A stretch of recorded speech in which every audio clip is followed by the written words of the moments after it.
बहुत ही उन्नत किस्म के हैं और इसमें सभी वो ताकत मिलते हैं जो हमारे जीवन के लिए चाहिए। तो ये श्री अन्न जिसको हम कह रहे हैं, ये क्या है? ज्वार, बाजरा, सावा, कोदो, डांगुन, मड़ुआ, चेना, ये सब हमारे अनाज हैं।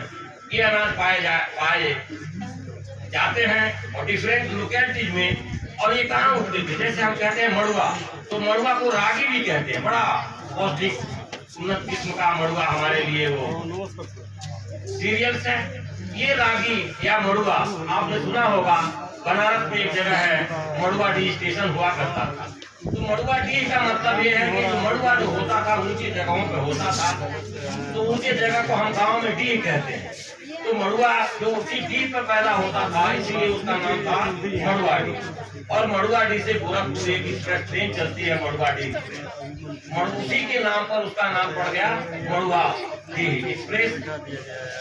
और उसका हम पूरा हमारा जो भारत का तंत्र है, भारत का सरकार है, वो यूनाइटेड नेशंस में उसकी बात उठाई।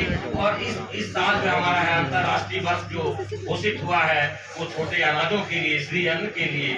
और उसका हम उपयोग कैसे करें, क्या चीजें उसमें पाई जाती हैं, तो उसके कंजर्वेशन की भी बात चल रही है, उसके प्रोपोगेशन की भी बात चल रही है। और पूरी दुनिया में इस तरह के अनाज को, इनमें पौष्टिकता के मामले में भरपूर है, तो इसमें ये हमारे लिए चाहिए।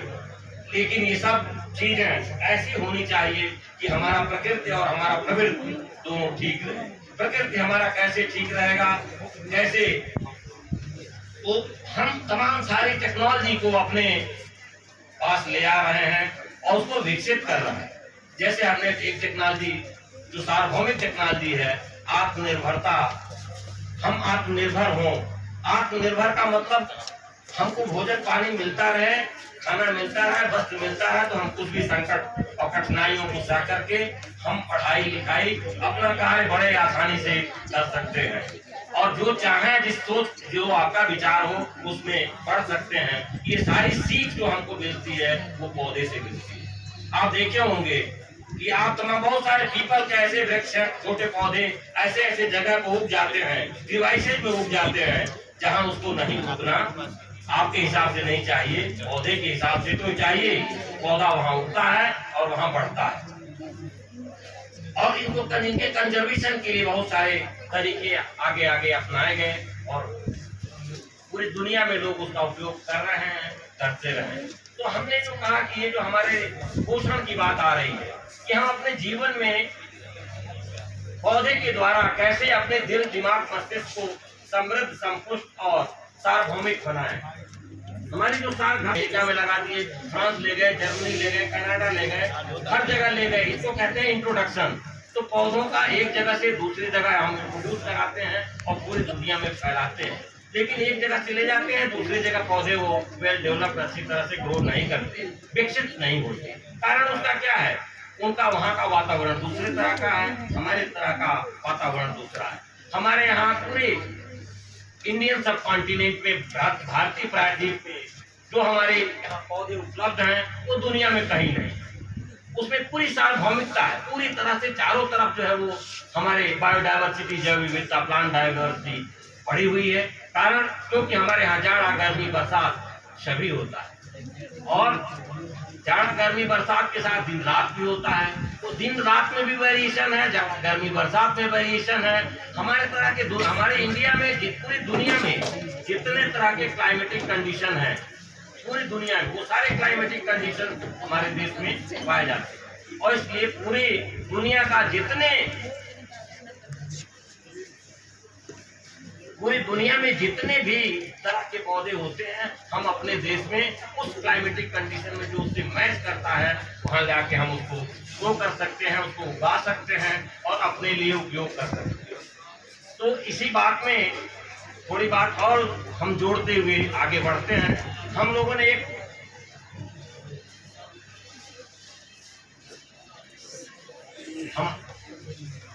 हम लोगों ने जो है एक शब्द इजाद किया है, जिसको शब्द है FOMEAG।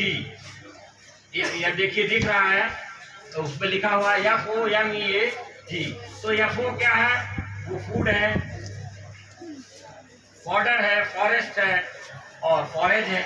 एमई क्या है? मेडिसिन है। और एजी, जो एजी है वो आर्बोरियम गार्डन है यानी फॉरेस्ट है। और एजी क्या है? एक्वेटिक गार्डन भी है। और एजी जो है एग्रीकल्चर गार्डन भी है।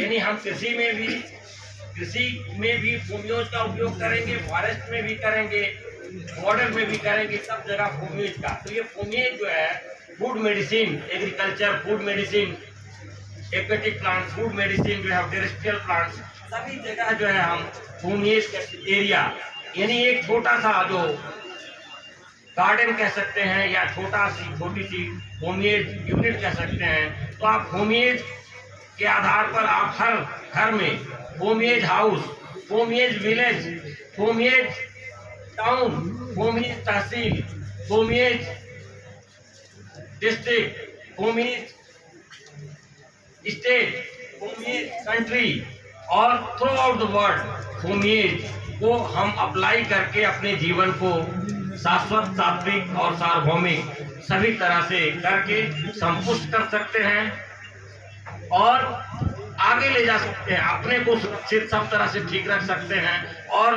दूसरों को भी सुरक्षित रख सकते हैं और उनको संपुष्ट कर सकते हैं। तो ये होमएज कैफेटेरिया एक कॉन्सेप्ट है, किस लिए कि सभी जगह आपके जो आपसे जुड़े हुए पौधे हैं उनको अपने चारों तरफ लगाइए। तो ये जो पौधे की जो हमारी संरचना है पूरे विश्व में, इनको हम कैसे, हमारे जैसे बताया ना कि हमारे यहाँ जो डाइवर्सिटी है वो बहुत ज़्यादा, यानी जैव विविधता जो है हमारे यहाँ बहुत ज़्यादा है। और हमारे यहाँ से और ज़्यादा और किस जगह है अफ्रीकन कंट्रीज में, उसमें भी बहुत ज़्यादा जो है जैव विविधता है।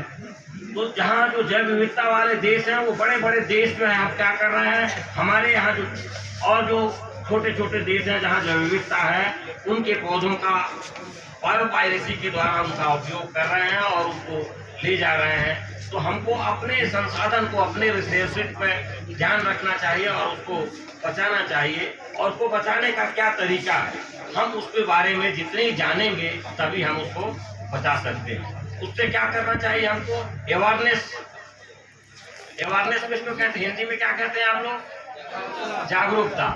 तो हमारे पास अगर जागरूकता होगी तो जागरूकता पैदा करने के लिए क्या करना चाहिए, जागरूकता पैदा करने के लिए भी वही चीज चाहिए, CCC, connect, concentrate and continue.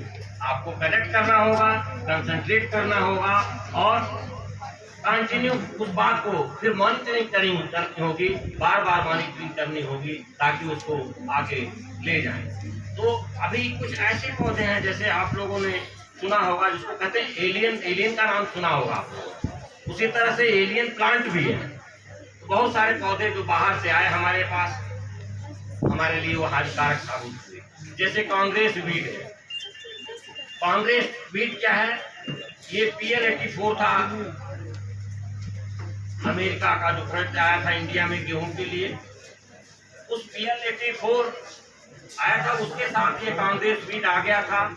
और चारों तरफ हर जगह देखिए रोड साइड की चारों तरफ ये आज भी ग्रो करता चलता चला जा रहा है और वो हमारे लिए एनर्जी पैदा करता है। तो हमारे लिए वो टॉक्सिक भी है, हानिकारक भी है। और तमाम सारे पौधों को वो ग्रो नहीं करने देता, खुद ही ग्रो करता है। तो ऐसे एलियन स्पीशीज से हमको बचना